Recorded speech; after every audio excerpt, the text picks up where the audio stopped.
Hitler की नफरत भी बहुत बढ़ती जा रही थी। जेविस लोग उसके निशाने पर थे और एन का परिवार भी। 1942 में एन की बड़ी बहन मार्गोट को नाजियों की तरफ से लेबर कैंप में एक नोटिस आया। यह वो पल था जब परिवार समझ गया था कि अब हालात और बिगड़ेंगे, और इसी वजह से उन्होंने एक बड़ा फैसला लिया, घर छोड़कर छुप जाना।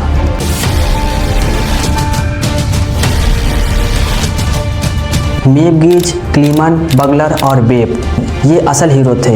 ये ज़रूरत पड़ने पर दवाइयाँ लाते थे, खाना लाते थे और ज़रूरत पड़ने पर खबर भी पहुंचाते थे। अगर इन लोगों ने एक भी गलती कर दी होती तो उन 8 लोगों के साथ साथ ये लोग भी अपनी जान गंवा सकते थे।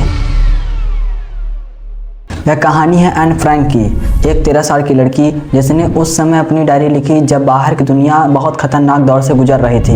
एन का जन्म 1929 में जर्मनी के फ्रैंकफर्ट में हुआ। नाजियों के बढ़ते हुए खतरे को देखकर उसका परिवार एम्स्टर्डम शिफ्ट हो गया, लेकिन 1940 में जर्मनी ने नीदरलैंड पर भी कब्जा कर लिया और एक यहूदी परिवार होने के नाते फ्रैंक के परिवार पर भी दबाव पड़ने लगा। हिटलर की नफरत भी बहुत बढ़ती जा रही थी। जेविस लोग उसके निशाने पर थे और एन का परिवार भी। 1942 में एन की बड़ी बहन मार्गोट को नाजियों की तरफ से लेबर कैंप में एक नोटिस आया। यह वो पल था जब परिवार समझ गया था कि अब हालात और बिगड़ेंगे, और इसी वजह से उन्होंने एक बड़ा फैसला लिया, घर छोड़कर छुप जाना। ओटो फ्रैंक के ऑफिस की इमारत में एक बुक शेल्फ के पीछे एक छुपा हुआ कमरा बनाया गया और इसी जगह को कहा जाता है द सीक्रेट एनेक्स। 6 जुलाई 1942 को फ्रैंक का परिवार यहाँ शिफ्ट हो गया। कुछ दिनों बाद वान पेल्स और फ्रिट्ज फेफर भी वहाँ पर आ गए। अब कुल 8 लोग एक बंद जगह में छुपे हुए थे।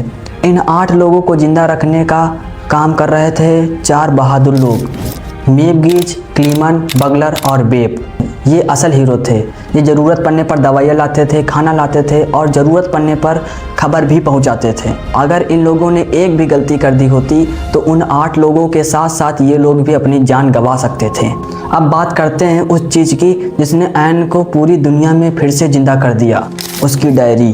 एन अपनी डायरी से बात करती थी। वह किसी काल्पनिक दोस्त किटी को लिखती थी। वह सिर्फ डर नहीं लिखती थी, वह अपने सपने, अपने विचार सब कुछ लिखती थी। एन का एक सपना था कि वो बड़ी होकर एक लेखिका बनेगी, और वो ये बात जब लिख रही थी जब बाहर की दुनिया में वो कदम भी नहीं रख सकती थी। सीक्रेट एनेक्स में बहुत ज़िंदगी आसान नहीं थी। दिन में बिल्कुल साइलेंस रखना पड़ता था क्योंकि नीचे ऑफिस में लोग काम कर रहे होते थे। अगर कोई भी आवाज़ हो जाती तो पकड़े जाने का डर था। एन के रिश्तों में भी तनाव था। अपनी माँ एडिथ से उसकी कभी नहीं बनती थी और अपने पिता से वो बहुत ही करीबी थे, और उसका एक दोस्त भी था, पीटर वान पेल्स। इन सभी बातों को एन अपनी डायरी में बहुत ही ईमानदारी से लिखती थी। एन और बाकी लोग दुनिया से पूरी तरह से कटे हुए नहीं थे। वो रेडियो सुनते थे, वे जानते थे कि बाहर युद्ध चल रहा है। कभी कभी राशन कम पड़ जाता था तो कई दिनों तक उन्हें आलू और बीन्स पर गुजारा करना पड़ता था। फिर भी एन हमेशा उम्मीद की ही बात करती थी। वह लिखती है कि मुझे विश्वास है कि लोग मूल रूप से बहुत ही अच्छे होते हैं। इतना बड़ा दिल और इतना कठिन समय, दोनों का मेल आज भी चौंका देता है। लेकिन 4 अगस्त 1944 की सुबह वह दिन आ गया जिसका हर किसी को डर था। नाजियों ने अचानक इमारत पर छापा मारा। MS ऑफिसर सिल्वर बावर ने ऊपर जाकर उस बुक शेल्फ को खींचा और उनका छुपा हुआ कमरा सामने आ गया। फ्रैंक परिवार, वान पेल्स परिवार और फ्रेकर सभी को गिरफ्तार कर लिया गया। 2 मददगारों क्लीमन और कगलर को भी गिरफ्तार कर लिया गया। बाकियों को किसी तरह छोड़ दिया गया। सबको पहले एम्स्टर्डम की जेल में रखा गया, फिर उन्हें वास्टरबॉर्ग के कैंप में भेजा गया और आखिर में एन और मार्गोट को बेल्गर बेल्सन भेजा गया। यही सर्दी, भूख और बीमारी के बीच 1945 के शुरुआती महीनों में एन और मार्गोट की मृत्यु हो गई। उनकी मां एडिथ की भी मौत कैंप में ही हुई। युद्ध खत्म होने के बाद ओटो फ्रैंक एन के पिता एकमात्र जीवित बचे हुए व्यक्ति थे। मीप ने उन्हें डायरी दे दी और ओटो जब वे पन्ने पढ़ते हैं तो उनकी आंखें भर आती हैं। एक बेटी की आवाज़ जो दुनिया को दिखाती है कि इतनी क्रूर दुनिया में भी एक मासूम सी बच्ची दुनिया से कितनी उम्मीद रख सकती है। ओटो ने तय किया कि इस कहानी को पूरी दुनिया को जाननी चाहिए। एन की डायरी 1947 में पहली बार पब्लिश हुई और आज यह 70 से ज़्यादा भाषाओं में ट्रांसलेट की जा चुकी है। आज एन फ्रैंक की डायरी स्कूल में पढ़ाई जाती है, म्यूजियम में दिखाई जाती है और दुनिया को यह याद दिलाती है कि इंसानियत कितनी ज़रूरी है। एम्स्टर्डम का एन फ्रैंक हाउस हर साल लाखों लोग देखने जाते हैं। वही कमरा, वही बुक शेल्फ और वही जगह जहां एन ने 2 साल बिताए थे, जो आज भी दुनिया को सोचने पर मजबूर कर देती है।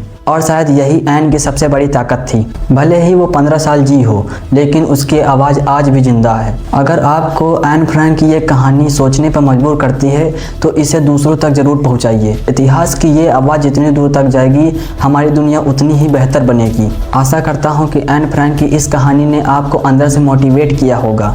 अगर आपको ये वीडियो थोड़ी सी भी इंफॉर्मेटिव लगी हो तो वीडियो को एक लाइक और शेयर जरूर कर देना, और कमेंट करके जरूर बताना कि इस वीडियो से आपको क्या सीखने को मिला। मिलते हैं अगली वीडियो में किसी नए टॉपिक के साथ। तब तक धन्यवाद।